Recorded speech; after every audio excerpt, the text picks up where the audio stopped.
Divisibility rules మీద every exams లో questions వస్తున్నాయి.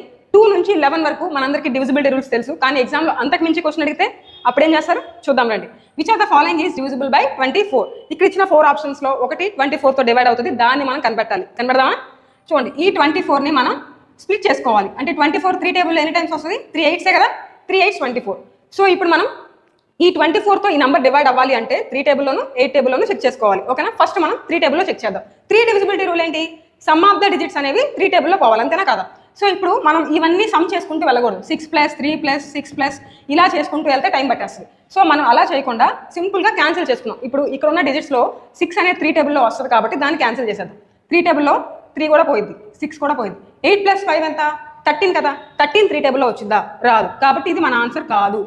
నెక్స్ట్ ఇక్కడ చూద్దాం. చూడండి, ఈ 5ని 4ని నేను కొట్టేస్తున్నా. ఎందుకంటే 5 + 4 ఎంత? 9. 9 కూడా 3 టేబుల్లో పోయింది. అలానే ఈ 9 కూడా 3 టేబుల్లో పోయింది. 1 + 2 ఎంత?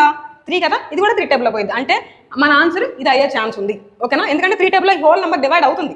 ఓకేనా? నెక్స్ట్ ఇది చూడండి, ఇక్కడ 6 చూడండి, 6 3 టేబుల్లో పోయింది, 9 పోయింది. ఓకేనా? అండ్ 8 + 4 అబ్జర్వ్ చేయండి, 12. 8 + 4 12 కాబట్టి 12 కూడా 3 టేబుల్లో పోయింది. 7 మిగిలింది, 7 3 టేబుల్లో పోదు కాబట్టి ఇది మన ఆన్సర్ కాదు. నెక్స్ట్ ఇక్కడ 6 చూడండి, 3 టేబుల్లో పోయింది, 3 టేబుల్లో పోయింది. 7 + 4 ఎంత? 11. ఈ 11 అనేది 3 టేబుల్లో పోదు కాబట్టి ఇది మన ఆన్సర్ కాదు. చూసారా, లక్కీగా మనకి ఆప్షన్ బి అనేది ఒకే ఆప్షన్ ఉంది కాబట్టి 3 టేబుల్లో పోయేది ఇదే మన ఆన్సర్. 24 తో డివైడ్ అయ్యేది ఏంటి అంటే ఆప్షన్ బి.